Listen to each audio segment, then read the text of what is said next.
வணக்கம் Tamil walk cinema நேர்களே, நான் உங்க விஜய் தயா. இன்னைக்கான நேர்காணல்ல நம்மளோட இணைஞ்சிருக்காரு வலைபேச்சு திரு அந்தணன் அவர்கள் தான். சோ விஜய் சேதுபதி, சூர்யா, விஜய் சேதுபதி இத பத்தி தான் பல விஷயங்கள் பேச போறோம். வாங்க அவரை சந்திக்கலாம். வணக்கம் சார், எப்படி இருக்கீங்க? வணக்கம். சோ ஃபர்ஸ்ட் கிங்காங் அவர் விஜய் சேதுபதியை சந்திச்சு பத்திரிகை கொடுத்திருக்காரு. சோ இதை எப்படி நீங்க பாக்குறீங்க? கிங்காங் சினிமா சர்க்கிள்ல எல்லாருக்குமே இன்விடேஷன் கொடுத்துருக்கிறார். யாரெல்லாம் முக்கியமானவர்களோ அவங்களுக்கு எல்லாம் கொடுத்துருக்கிறாரு. நாட் ஓன்லி தமிழ் இண்டஸ்ட்ரி, எல்லாமே தெலுங்கு, அந்த பகுதி கேரளா, எல்லா பக்கத்துலேயுமே போய் கொடுத்துருக்கிறாரு. அதே மாதிரி நிறைய பொலிட்டிஷியன்ஸுக்கு போய் கொடுத்துருக்கிறாரு. கிங்காங்னா எல்லாருக்கும் பிடிக்கும். ஒரு முறை கூட அவர் சோகங்களை வெளியில் பகிர்ந்தது கிடையாது. ரொம்ப ஸ்போர்ட்டிவான ஒரு நபர் அவர். அவருக்கு ஒரு அழகான குடும்பம் இருக்குது, அந்த மகளுக்கு திருமணம் நடக்குது அப்படிங்கிறதெல்லாம் கேட்கும்போதே நமக்கு ரொம்ப மகிழ்ச்சியாக இருக்குது. அதே மாதிரி அந்த இன்விடேஷனை ரிசீவ் பண்ணுறவங்க எல்லாருமே ரொம்ப இன்முகத்தோடு அதை ரிசீவ் பண்ணுறாங்க. ஸோ ஒவ்வொரு புகைப்படங்களையும் நம்ம பார்க்கும் பொழுது ரொம்ப ஒரு மலர்ச்சியாக இருக்குது. அடடா நல்லா இருக்கே அப்படின்ட்டு. அப்படி வரும் பொழுது தான் விஜய் சேதுபதிக்கு ஒரு இன்விடேஷன் கொடுக்குற அந்த ஸ்டில்ல பார்த்தேன்.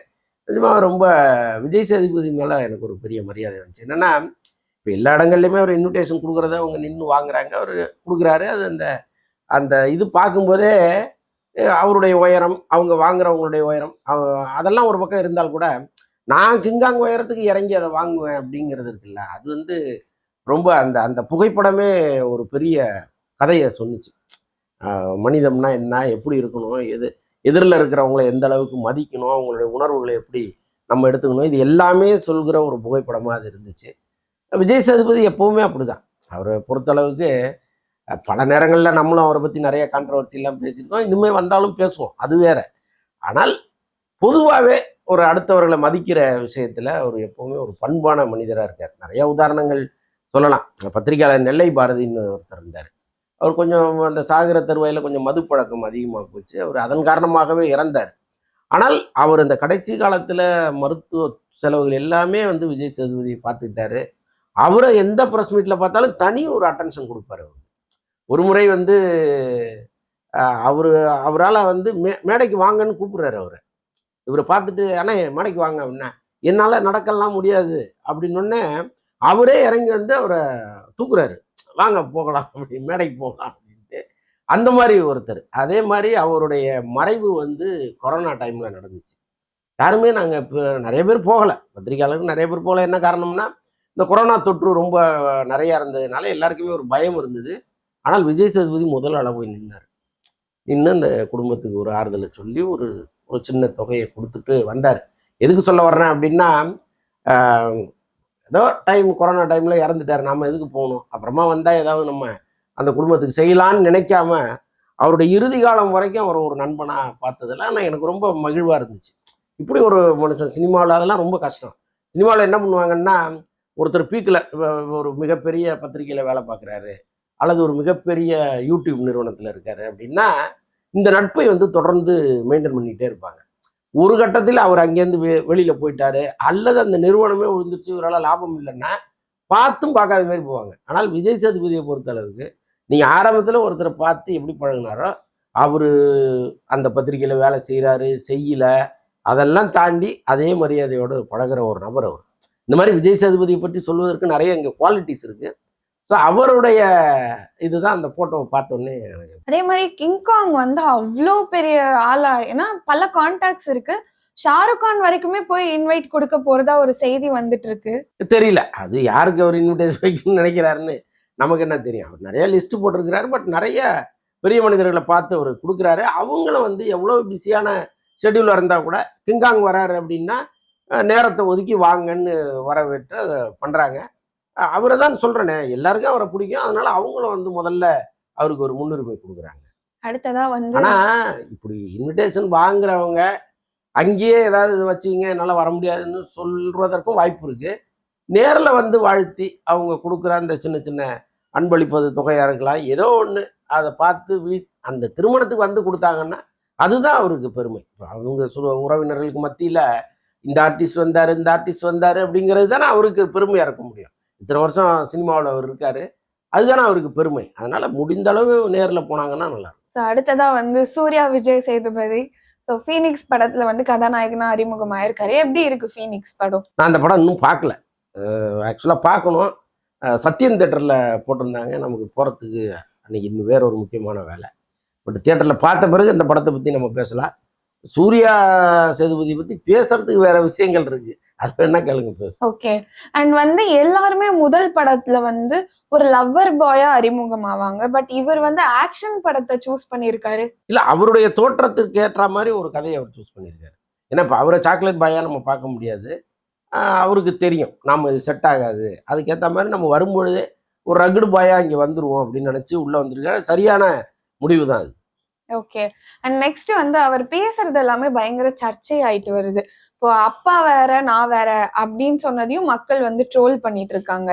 ஆமாம், அது அவர் தவிர்த்திருக்கணும். இன்னும் அவர் வயசு ரொம்ப இப்போ தானே உள்ளே வராரு, சினிமாக்குள்ளே வராரு. எப்படி ஒருத்தரை ஹேண்டில் பண்ணணுங்கிறது அவருக்கு தெரியாது. ஸோ அதன் காரணமாக பேசியிருக்காருங்கிறது தான் நான் தொடர்ந்து சொல்லிட்டு இருக்கேன். ஆனால் ஒரு கட்டத்துக்கு மேலே அதை தொடரக்கூடாது. இப்போ அப்பா வேற நான் வேறங்கிறது இவ்வளோ பெரிய கான்ட்ரவர்சியாக மாறுச்சு. அப்போ அவர் சரியாக இருக்கணும். ஐயோ என்னடா எல்லாத்தையுமே இங்கே கவனிக்கிறாங்க, அது நம்மளுடைய எதிர்காலத்துக்கே பெரிய பிரச்சனையாக மாறும் போல இருக்குது. நம்ம இனிமேல் கவனமாக பேசணும், கவனமாக நடந்துக்கணும். சின்ன சின்ன செய்கைகள் கூட அவங்க எதிராளியை உறுத்திடக்கூடாதுன்னு அவர் நினைச்சு நடந்துக்கணும். ஆனால் அதுக்கப்புறம் அப்படி நடந்தாரான்னு இல்லை. இங்கே பல இடங்களில் அவரை பார்க்கும்பொழுது அந்த திமுறும் தெனாவட்டும் அவருக்குள்ள இருந்துச்சு. அப்போ கூட எல்லாருமே விஜய் சேதுபதிக்காக அதை பொறுத்துக்கிட்டாங்க. ஐயோ என்ன அப்படி ஒரு விஜய் சேதுபதி சொல்லி கொடுத்து வளர்க்கக்கூடாதா, இந்த பையன் ஏன் அப்படி பொது இடத்தில் நடந்துக்கிறாரு அப்படின்ட்டு விஜய் சேதுபதியை விரும்புகிறவர்கள் வருத்தப்பட்டாங்க. சூர்யாவை பிடிக்காதவர்கள் வெளுக்க ஆரம்பிச்சாங்க. இது ரெண்டுமே நடந்துச்சு இங்கே. நான்லாம் வருத்தப்படுற கேட்டகரியில் இருந்தேன்.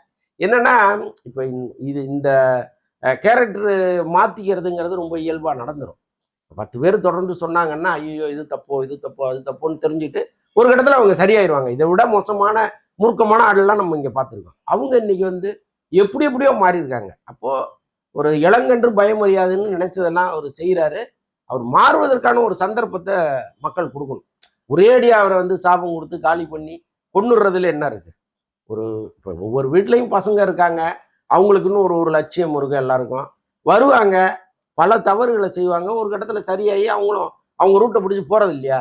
நம்ம வீட்டில் ஒரு பையன் இருந்தால் நம்ம என்ன பண்ணுவோம்? ஸோ அப்படி தான் இளையராஜா பல நேரங்கள் திட்டும்போது கூட நான் சொல்லுவேன், நம்ம வீட்டில் ஒரு தாத்தா இருந்தாருன்னா எவ்வளோ பேசுவார், அந்த மாதிரி தான் இளையராஜா பேசுகிறாரு, கொஞ்சம் பொறுத்துட்டு போங்களையா அப்படின்னு சொல்லுவோம். ஒரு கட்டத்துக்கு மேலே பொறுக்க முடியாத சூழலில் நம்ம அதை விமர்சனம் பண்ணியிருக்கோம். ஆனாலும் என்னென்னா இந்த மக்களுக்கு வந்து ஒருத்தன் கிடைச்சிட்டான்னா அவன் மண்டையில் குட்டி அந்த மண்டையை வீங்க வச்சு உடைச்சி ஆல்மோஸ்ட் காலி பண்ணிடணும் அப்படிங்கிறது இருக்கு. இந்த பையன் விஷயத்தில் ரொம்ப ரொம்ப இவங்களும் ரொம்ப அந்த எல்லையை தாண்டி போயிட்டாங்க மக்களும், அதை அந்த சோசியல் மீடியாவில் அவரை விமர்சிக்கிறவங்களும். இந்த பையனும் அதை வந்து பெருசாக உணராமல் தொடர்ந்து இந்த தவறை பண்ணிக்கிட்டு இருக்காரு. ஒன்றும் இல்லை, இப்போ பாருங்களேன், கமலா தியேட்டர்னு நினைக்கிறேன், அல்லது வேற ஏதோ ஒரு தியேட்டர், கமலா தியேட்டர்லேயும் வந்தார். வர்ற இடத்துலலாம் வந்து ஒரு பெரிய கூட்டம், அப்படியே வந்து ஏதோ பெரிய ஜாக்கி சான் வர்றது மாதிரி அப்படியே தள்ள சொல்லி, இதான முதல் படம், நீங்கள் பாட்டு அமைதியாக வந்து காரை சைடில் நிறுத்திட்டு அந்த பக்கம் ஏறி உள்ளே போய் தியேட்டரில் போய் பாருங்கள் என்ன இப்போ கெட்டு போச்சு. வரும்போதே என்ன ஆர்ப்பாட்டம், எதுக்கு ஒரு 50 பேர் 100 பேரோட வரணும்? இந்த கெட்ட பழக்கம் இருக்குல்ல, இது வந்து தொடர்ந்து பண்ண சொல்லும். நம்ம எங்கே போனாலும் சிங்கிளாக போகக்கூடாது அப்படின்னு சொல்ல வைக்கும். அது வந்து தவிர்க்கிறது எப்போவுமே நல்லது. விஜய் சேதுபதி வந்து சிம்பிளாக இருக்காரு, ஆனால் ஒரு பையன் வரும்போது ஒரு 100 பேரை கூப்பிட்டு வராருங்கிறது ஒரு எரிச்சலை தரும்ல. ஸோ அதை அவர் தவிர்த்துடணும். பட் அதுக்காக ஒரே அடியாக அவரை கொண்டுடக்கூடாது. ஸோ இப்ப அறிமுகம் ஆகுறாங்க அப்படின்னா விஜய் சேதுபதி நிறைய இன்புட்ஸ் கொடுத்துப்பாங்க, எப்படி நடந்துக்கணும்லாம், இதெல்லாம் சொல்லலையா அப்படின்னு ஒரு கேள்வி வருது. யார் கேட்குறா? உங்க அப்பா அம்மா சொல்றதை நீங்க கேட்பீங்களா? கேட்க மாட்டீங்கல்ல. அதுதான் வீட்டுக்கு வீடு வாசப்படி தான். நீங்க வீட்டில் இருக்கிற பெரியவர்கள் சொல்லுவாங்க, இது தப்பு, இது செய்யாத, இது வந்து கண்ணை உறுத்தும் அப்படின்னு சொல்லுவாங்க. எந்த பிள்ளைகளும் அதை கேட்கறது இல்லை. தானா அனுப்பிடும் போது தெரியும், ஐயோ இதுக்காக தான் அப்பா சொன்னாரு அப்படின்னு. இந்நேரம் அந்த பையனுக்கு அப்பா சொன்னதனுடைய காரணம் என்னங்கிறது புரிஞ்சு கட்டாயமா அவர் சொல்லியிருப்பாரு. எனக்கு தெரிஞ்சு அவர் நிச்சயமா சொல்லியிருப்பாரு. அதே மாதிரி அவங்க அப்பா வந்து பெரிய ஆளு அப்படின்றதுனால சீன் போடுறாரா சூர்யா விஜய் சேதுபதி? எங்க இயற்கையிலே வருங்க. எங்க அப்பா எம்எல்ஏ, எங்க அப்பா மந்திரின்னா பையன் ஒரு ஆட்டம் ஆடுவான்ல, அந்த மாதிரி தானே எல்லாருக்கும் உண்டு. நம்ம வந்து ஒன்றும் இல்லை, பாக்கெட்டில் ஒரு பெரிய தொகை இருந்ததுன்னா அதுக்கேற்ற ஒரு நடை நடக்கிறோமோ இல்லையா? ஒன்றுமே இல்லைன்னா அதுக்கு ஒரு நடை நடக்கிறோம்ல. அப்போ ஆட்டோமேட்டிக்காக எல்லாருக்கும் உள்ள இருக்கிற ஒரு உணர்வு தான் அது. அந்த பையன் ஆடினதை வந்து நான் ஒன்றும், அது ஆடத்தான் செய்யணும், ஆனால் அது சரியாக ஒரு கட்டத்தில் பார்த்து திருத்திக்கணும், அவ்வளோதான். நீ வரும்போதே எல்லாம் 100% கிளியராக எவனா வரானா என்ன?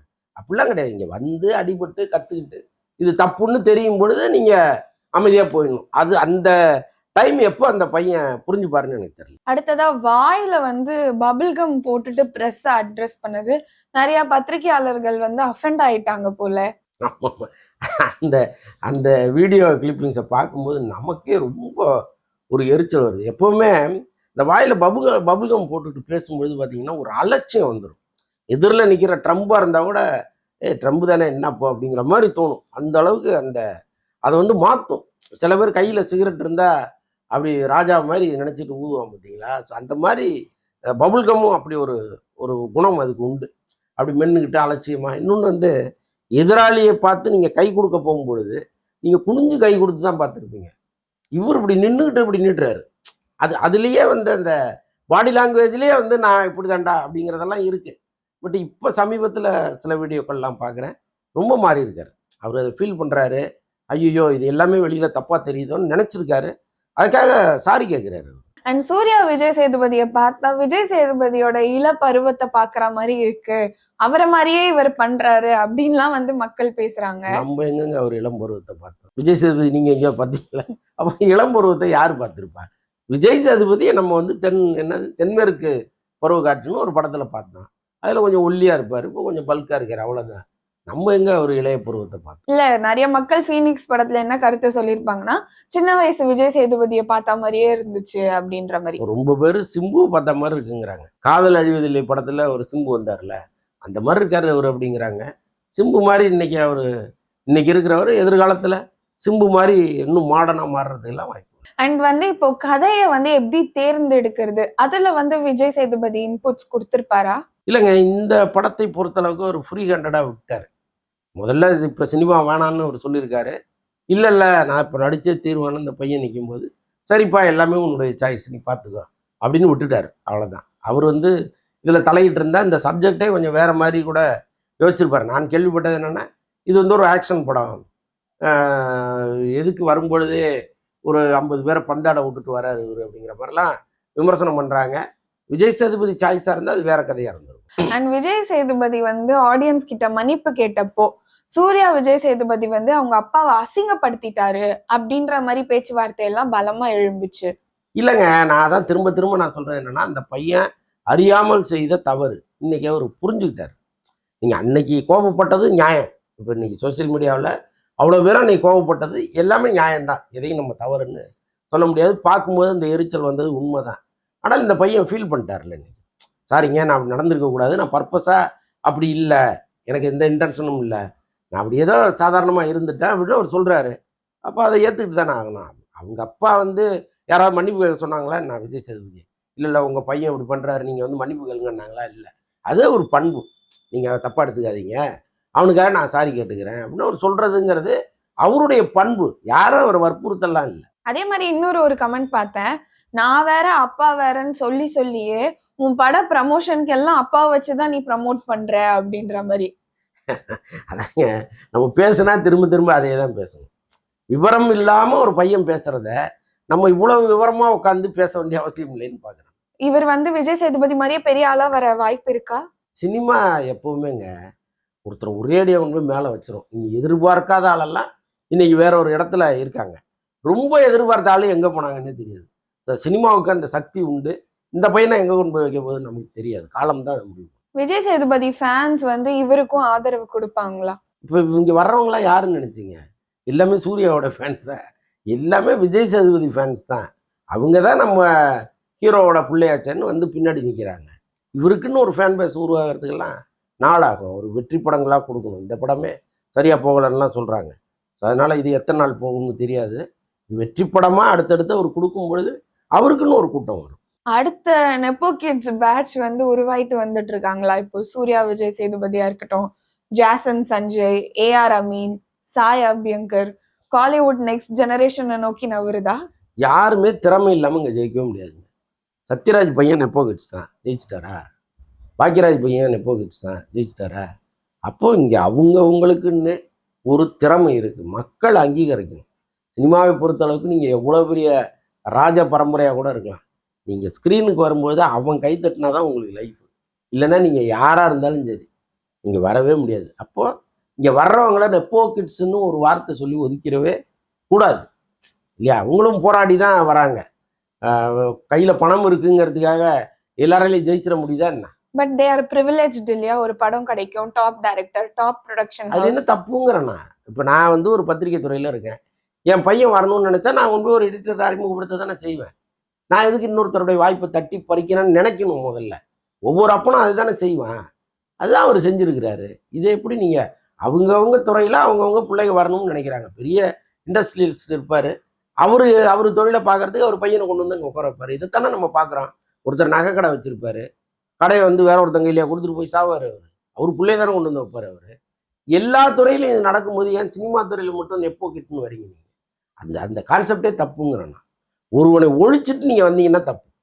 இப்போ வந்து ஒரு ஹீரோ நடிக்கிறார் ஒரு படத்தில், திடீர்னு விஜய் சேதுபதி பையன் வந்து அவனை தூக்குங்க, நான் அந்த படத்தில் நடிக்கிறேன், உங்களுக்கு ஒரு 1 கோடி ரூபா தர்றேன் அப்படின்னு வந்தால் அது தப்பு. அவர் முயற்சியில் அவர் தனியாக கதை கேட்குறாரு, தனியாக ஒரு டைரக்டரை ஃபிக்ஸ் பண்ணுறாரு, தனியாக நடிக்கிறாரு. அது அவருடைய திறமை. நீங்கள் அதை விட்டுட்டு இன்னொருத்தன் வாழ்க்கையை கெடுத்த மாதிரி சொல்கிறது இருக்குல்ல, அதை நம்ம ஏற்றுக்க முடியாது. அடுத்ததா வந்து சூர்யாவோட பசங்க, தனுஷோட பசங்க, உதயநிதியோட பசங்க இவங்க எல்லாம் சினிமாக்குள்ள வர வாய்ப்பு இருக்கா? தெரியாது. எனக்கு தெரிந்து உதயநிதி பையன் சினிமாவில் வர்றதுக்கு வாய்ப்பு இல்லை. அவர் அரசியலை நோக்கி தான் அவங்க கொண்டு வருவாங்க. நம்ம ஒன்றும் யூகிக்க முடியாது. சொல்கிறேன், ஒரு அப்படி தான் நடக்கும்னு நான் சொல்கிறேன். அதுதான் நடக்க போகுதான்னு நமக்கு தெரியாது இல்லை. இப்போ தனுஷுடைய பசங்க நினச்சிருந்தா அவங்க சினிமாக்குள்ளே கொண்டு வந்திருக்கலாம். இப்போவே இந்த பையன் வந்து பெரிய பையன், இப்போவே சூர்யா வயசு தான் இருக்கும் அந்த பையனுக்கு, சூர்யா சேதுபதி வயசு தான் இருக்கும்னு நான் நினைக்கிறேன். ஸோ நினச்சா கொண்டு வரலாம். பட் அவங்க தாட்ஸ் எல்லாம் வேறு மாதிரி இருக்கும். ஓகே, பேரண்ட்ஸ் சொல்கிறீங்களா இல்லை பசங்களோட தாட்ஸா? 2 பேருக்குமே சொல்கிறேன். இப்போ பசங்க படிக்கிற பசங்க அவ்வளோ ப்ரில்லியண்ட்டாக இருக்காங்க. இப்போ அவர் அந்த பையன் என்ன நினச்சிட்டு இருக்காருன்னு தெரியாது இல்லை. அவர் இப்போ படிக்கிற ஸ்கூலே வந்து இன்டர்நேஷ்னல் ஸ்கூலாக இருக்குது. அங்கே ஸ்டாண்டர்டே எல்லாமே வேறு மாதிரி இருக்குது. நம்ம பிள்ளைங்க படிக்கிற வழக்கத்துக்கும் அவங்க படிக்கிறதுக்கும் வேறு மாதிரி இருக்கும். எல்லாமே சப்ஜெக்ட்லேருந்து பார்க்குறதுலேருந்து எல்லாமே வேறு மாதிரி இருக்கும். அப்போ நாளைக்கு வந்து அவங்க நான் ஒரு சயின்டிஸ்டாக போகிறேன் அப்படின்னு நினச்சி போகலாம். சினிமாவை அவங்க தொடர்ந்து பார்க்கறதுனால ஒருவேளை இந்த சினிமாவை வெறுக்கலாம். இப்போ மணிரத்னம் சுஹாசினி அவங்க பையன் சினிமாவுக்கு வந்தார். மணிரத்னம் எவ்வளோ பெரிய டைரக்டர், நினச்சிருந்தா டைரக்ஷனுக்கு வந்திருக்கலாம்ல. ஆனால் ஏன் வரல? அவர் வேற ஒரு தாட்ஸில் போயிட்டுருக்காரு. ஸோ அதனால் பிள்ளைகள் என்ன முடிவு எடுக்கிறாங்கங்கிறத அப்பா அம்மாக்கள் தீர்மானிக்க முடியாது. Okay sir. So Surya Vijay Sethupathi பற்றி நல்ல டிஸ்கஷன் வந்து போச்சுன்னு தான் நம்புகிறேன். ஸோ பார்ப்போம் மக்கள் எப்படி இவருக்கு ஆதரவு தராரு, இவரோட ஃபேன் பேஸ் எப்படி உருவாகுது அப்படின்லாம். நேரத்துக்கு நன்றி. நன்றி, வணக்கம். நன்றி.